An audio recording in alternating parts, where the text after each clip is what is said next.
टुन्नू जी, आप तो जानते हैं मैं जल्द ही अंडे देने वाली हूँ, इसीलिए हमें चाहिए कि हम अपना घोंसला पक्का बना लें, क्योंकि बरसात का मौसम आने वाला है और अगर हमारा घोंसला यही रहा तो हमारे अंडे बरसात की वजह से टूट जाएंगे या तो बरसात में बह जाएंगे।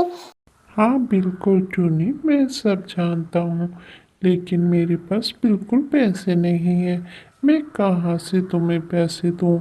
सारे पैसे तो हमारे खाने में खर्च हो जाते हैं, इसीलिए मेरे पास कोई पैसे नहीं है पक्का घोंसला बनाने के लिए। हमें इसी में गुजारा करना होगा। मेरे पास कोई पैसे नहीं हैं। लेकिन टोनू जी, इस घोंसले में तो हमारे बच्चों को बहुत खतरा होगा और शायद हो सकता है इतने दिनों तक अंडे बच्चे ही नहीं, तो फिर हमारा क्या होगा? हमने कितनी दुआओं से इस टाइम का इंतज़ार किया है, तो आप ऐसे कैसा कह सकते हैं? आपको कहीं ना कहीं से तो पैसों का इंतज़ाम करना होगा। टोनी, तुम तो जानती हो मैं दिन भर काम करता हूँ, तब जाके थोड़े बहुते सेठ पैसे देता है, जो सब हमारे खाने में ही लग जाते हैं। अब तुम ही बताओ, मैं सारा दिन काम करने के बाद और क्या कर सकता हूँ? मेरे पास कोई पैसे नहीं है और ना ही मैं कहीं से इंतज़ाम कर सकता हूँ। अरे टोनी जी, आ गए आप। आपने प्रॉमिस किया था आप मुझे आज शॉपिंग पे ज़रूर ले जाएंगे। मैं कब से आपका इंतज़ार कर रही हूँ, आपने आने में बहुत देरी कर दी। चलिए जल्दी से अब मुझे शॉपिंग पे ले जाइए, मुझे आज बहुत सारी शॉपिंग करनी है। मैं काफ़ी दिनों से इंतज़ार कर रही थी कि आप मुझे कब शॉपिंग करवाएं।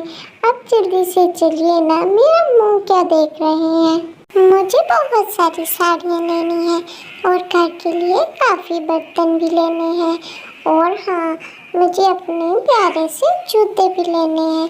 जूतों के साथ बिल्कुल मैचिंग करके एक बैग भी लेना है। मेरा बैग बिल्कुल खराब हो चुका है, आप जल्दी से चलिए। अरे हाँ हाँ, तुम क्यों परेशान हो रही हो?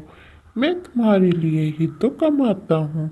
चलो मैं तुम्हें आज सारी शॉपिंग करवा देता हूँ। तुम्हें जिस जिस चीज़ की ज़रूरत है तुम सब खरीद लेना, क्योंकि बार बार मेरे पास टाइम नहीं होता शॉपिंग पे जाने के लिए। आज इसीलिए तुम्हें जो जो चाहिए तुम सब कुछ ले लेना। मैं तुम्हारे लिए बहुत मुश्किल से पैसे जमा किए हैं।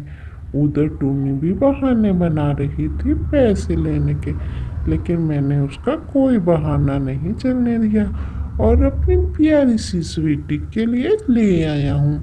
चलो मैं तुम्हें शॉपिंग करवाता हूँ। दरअसल टोनू ने चोरी चुप के स्वीटी से शादी कर रखी थी, इसीलिए तो वो टोनी को कोई खर्चा वगैरह नहीं देता था। सारे पैसे स्वीटी की अय्याशियों में लगा देता था।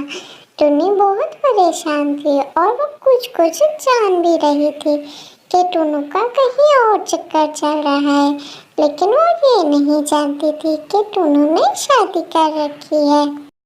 टोनू अच्छे खासे पैसे कमाता था और पहले स्वीटी से शादी करने से पहले सब लाकर टोनी को ही देता था। इसीलिए टोनी जान चुकी थी कि ये जो मुझे पैसे नहीं देता, सारा सारा दिन काम पे रहता है और काम से आते ही कहीं और चला जाता है। इसका कोई ना कोई तो चक्कर चल रहा है। टोनी उससे कुछ कहती भी नहीं थी कि ये ना हो कि ये मुझे छोड़ के चला जाए। फिर एक रात टोनी सो रही थी।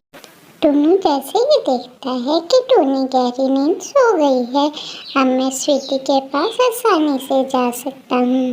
वो टोनी को एक दो आवाज़ें लगाता है, टोनी नहीं जागती, तो वो बहुत चुपके से आहिस्ता से वहाँ से चला जाता है। टोनी चुप के जाग रही थी, बस सोने का नाटक कर रही थी। जैसे ही टोनू वहाँ से निकलता है तो टोनी उठ के उसको देखती है कि ये कहाँ जा रहा है। टोनी को तो पहले ही शक हो चुका था, ये देखकर उसको शक यकीन में बदल जाता है। अरे टोनू जी, मैं जान चुकी हूँ आप मुझे धोखा दे रहे हो। टोनू रोजाना ऐसे ही करता था, चोरी छुप के रात को स्वीटी के पास चला जाता था। स्वीटी ने उसके लिए बहुत मजे का खाना बना रखा था।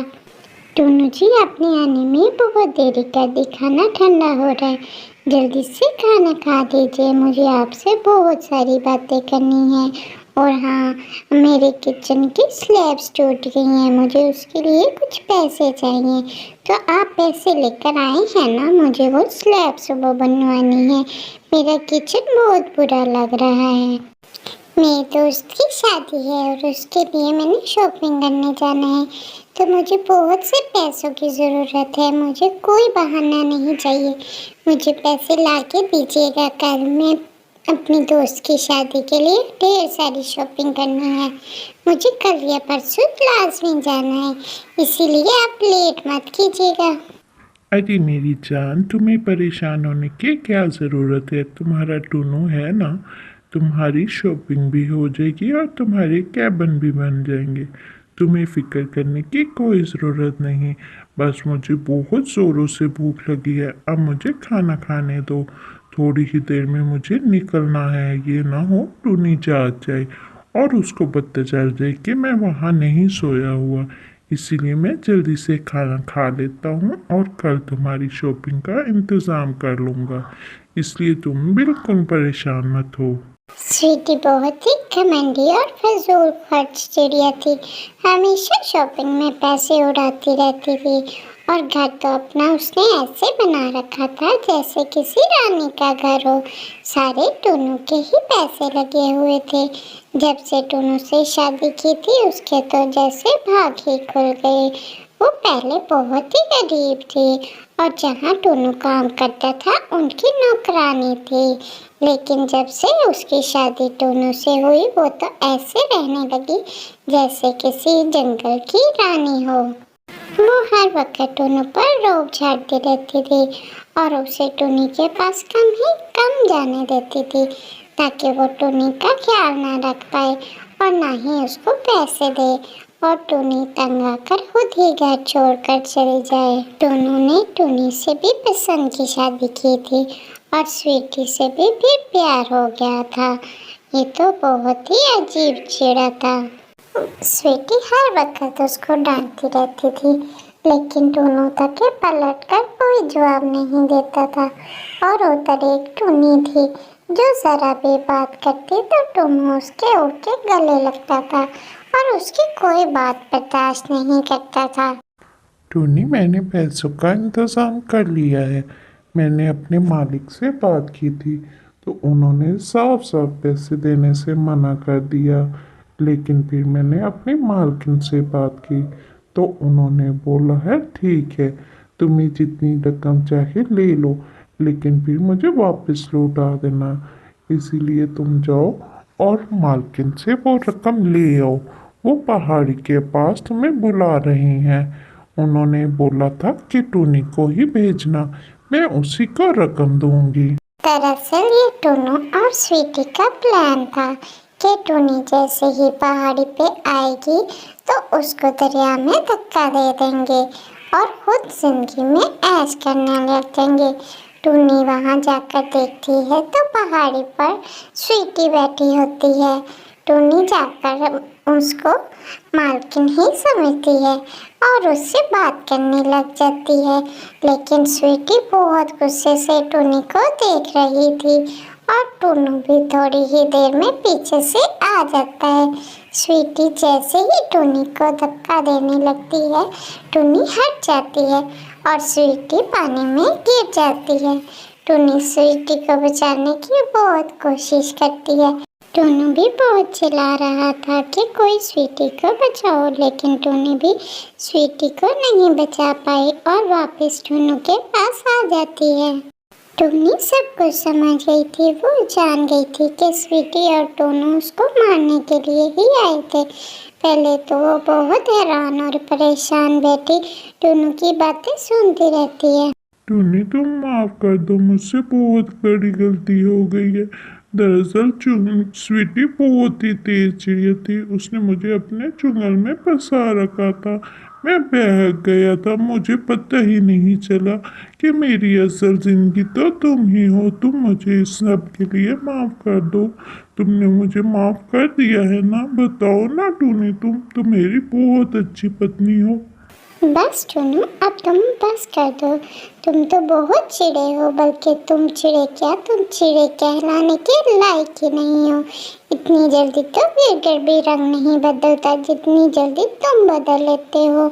अब मैं तुम्हारी कोई पत्नी नहीं हूँ और मुझे तुम्हारे साथ बिल्कुल नहीं रहना। मैं जानती हूँ तुम और वो चिड़िया मुझे मिलकर मारने के लिए आए थे। अब मैं तुम्हारे सारे राज जान चुकी हूँ।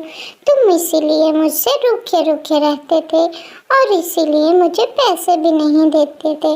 अब तुम्हें मैं छोड़कर जा रही हूँ। मुझे तुम्हारे साथ बिल्कुल नहीं रहना है। तुम अकेले ही रहो और चाहे तो अब उस चिड़िया के पीछे डूब के तुम भी मर जाओ, मुझे कोई फर्क नहीं पड़ता। स्वीटी पानी में डूब जाती है और टूनी भी टुनु को छोड़कर चली जाती है। जैसा करोगे वैसा भरोगे। दो कश्तियों में सवार होने वाला कभी नहीं पाट जाता। तो प्यारे दोस्तों, आप देखा ना मेरे साथ कितना बुरा हुआ है। जो जैसा करेगा वैसा ही भरेगा। इसीलिए आप कभी किसी को धोखा मत दीजिएगा।